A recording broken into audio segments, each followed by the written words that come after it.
আসসালামু আলাইকুম। আজকে আপনাদের সাথে শেয়ার করব পুরান ঢাকার ঐতিহ্যবাহী বিফ তেহারির রেসিপি।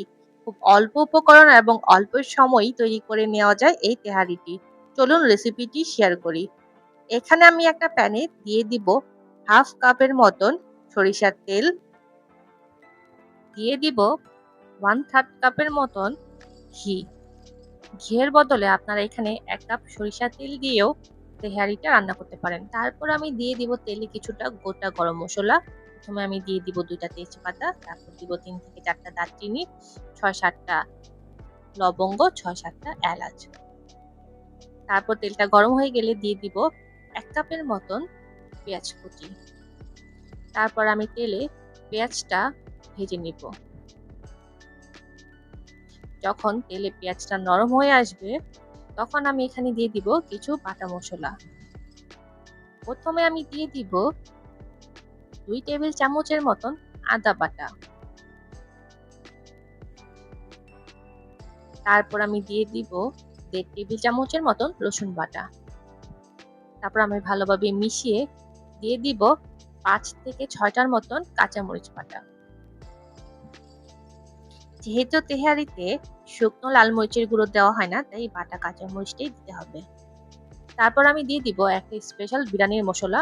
এজন্য আমি নিয়ে নিব অর্ধেক জয়ফল, একটা জয়ত্রী, হাফ টেবিল চামচ কালো গোলমরিচ, হাফ টেবিল চামচ শাহি জিরা, ৫ টা এলাচ। তারপর আমি এই সবগুলো উপকরণকে না টেলেই পাটাতে বেটে নিব। আপনারা চাইলে গ্রাইন্ডারে বাকি করেও এখানে দিতে পারেন। এখন আমি পুরো মশলাটাকে ভালোভাবে তেলে কষিয়ে নিব।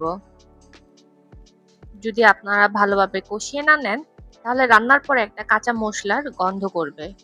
এই জন্য সময় নিয়ে ভালোভাবে মশলাটাকে কষিয়ে নেবেন। চাইলে আপনারা এখানে পানিও দিয়ে মশলাটাকে কষিয়ে নিতে পারেন। অল্প কিছু পানি দিয়ে আমি এখন মশলাটাকে ৭-৮ মিনিটের মতন ভালোভাবে কষিয়ে নিব। তাহলে রান্নাটা খুবই মজার হবে। আর রান্নার শেষে কোনো মসলার কাঁচা গন্ধ করবে না। তাই একটু সময় নিয়ে আপনারা ভালোভাবে মশলাটাকে কষিয়ে নিবেন। আমার মশলাটা ভালোভাবে কষানো হয়ে গেছে। এখন আমি দিয়ে দিব ১.৫ কেজির মতন গরুর মাংস। এখানে আমি হাড় ছাড়া চর্বিযুক্ত গরুর মাংস নিয়ে নিয়েছি মিডিয়াম সাইজে কেটে। আপনারাও চেষ্টা করবেন হাড়ের মাংস কম নিতে। তারপর আমি দিয়ে দিব ১ টেবিল চামচের মতন লবণ, দিয়ে দিব হাফ কাপ টক দই। তারপর আমি ভালোভাবে মাংসটাকে মসলার সাথে মিশিয়ে নিব। যাতে করে প্রতিটা মসলা প্রতিটা মাংসের গায়ে সুন্দর করে মিশে যায়। তাহলে যখন রান্না করা হবে তখন প্রতিটা মাংসের থেকেই একই রকমের মসলার স্বাদ আসবে। এখন আমি মাংসটাকে ঢেকে রান্না করে নিব ১০ মিনিটের মতন। ১০ মিনিট পর দেখুন কি সুন্দর মাংস থেকেই পানি উঠেছে। তারপর আমি মাংসটাকে একটু ভালোভাবে নেড়ে নিলাম। এখন আমি এই মাংসটাকেই আবার রান্না করে নিব যতক্ষণ পর্যন্ত এই পানিটা শুকিয়ে না যায়। এখানে আমি ২০ মিনিটের মতন রান্না করেছি। ২০ মিনিট পর দেখুন কি সুন্দর পানিটা শুকিয়ে গেছে। এখন আমি মাংসটাকে পুরোপুরি সিদ্ধ করার জন্য দিয়ে দিব ২ কাপের মতন ফুটন্ত গরম পানি। তারপরেই আমি মাংসটাকে রান্না করে নিব ৪০ থেকে ৪৫ মিনিটের মতন। ৪০ মিনিট পরে দেখুন কি সুন্দর পানিটা শুকিয়ে গেছে, উপর দিয়ে তেল ভেসে উঠেছে এবং আমার মাংসটা পুরোপুরি রান্না হয়ে গেছে। এখন আমি একটা বাটিতে এই মাংসগুলো উঠিয়ে নিব। আর ওই তেলেই আমি পোলার চাল দিয়ে রান্না করে নিব।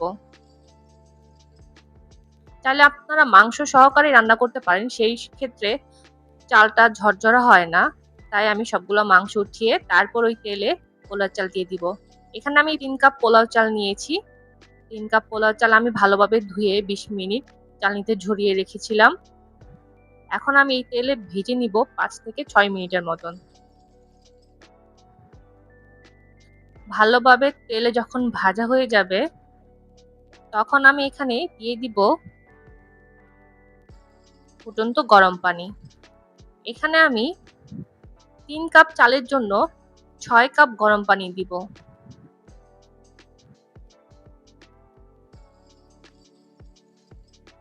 বিরিয়ানি রান্নাতে চালের দ্বিগুণ গরম পানি দেওয়া হয়, তাই আমি এখানে 3 কাপ চালের জন্য 6 কাপ পানি নিয়ে নিচ্ছি।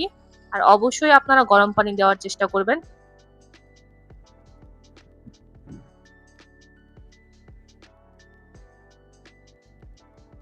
তারপর আমি দিয়ে দিব লবণ। এখানে আমি 1 টেবিল চামচের মতন লবণ দিয়ে নিয়েছি। আপনারা এই সময় পানিতে লবণের স্বাদটা টেস্ট করে নিবেন। যদি দেখেন কম লবণাক্ত হয়েছে পানিটি, তাহলে আরেকটু লবণ দিয়ে নিবেন। আমার লবণ ঠিক ছিল, তাই আমি আর দিলাম না। তারপর আমি দিয়ে দিলাম 1 টেবিল চামচের মতন কেওড়া জল। এটা দিলে বিরিয়ানিতে অনেক সুন্দর একটা ঘ্রাণ আসে। তারপর আমি ভালোভাবে মিশিয়ে এখন এই চালটাকে ঢেকে রান্না করে নিব।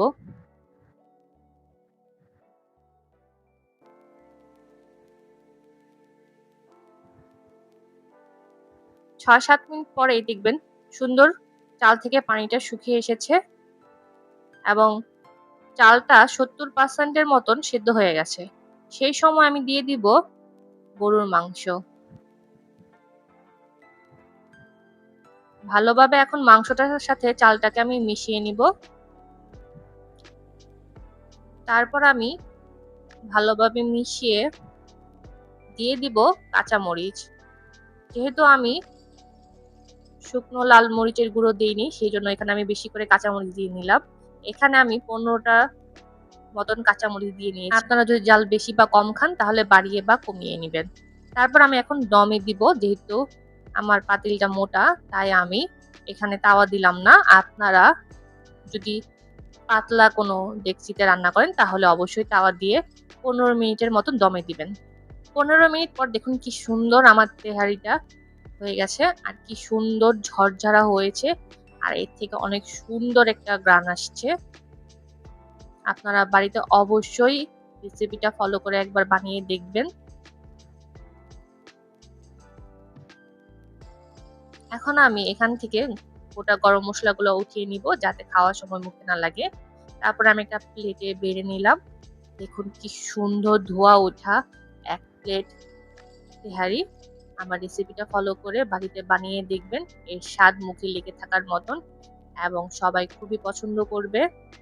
আমার এই রেসিপিটা ফলো করে যদি আপনারা বাড়িতে বানিয়ে থাকেন, তাহলে আমাকে কমেন্টে জানাবেন রেসিপিটা আপনাদের কেমন লেগেছে। খুব অল্প মসলা এবং অল্প সময় তৈরি করে নেওয়া যায় এই তেহারিটা। আর যদি রেসিপিটি ভালো লাগে, লাইক, শেয়ার, কমেন্ট করতে ভুলবেন না। Thank you for watching.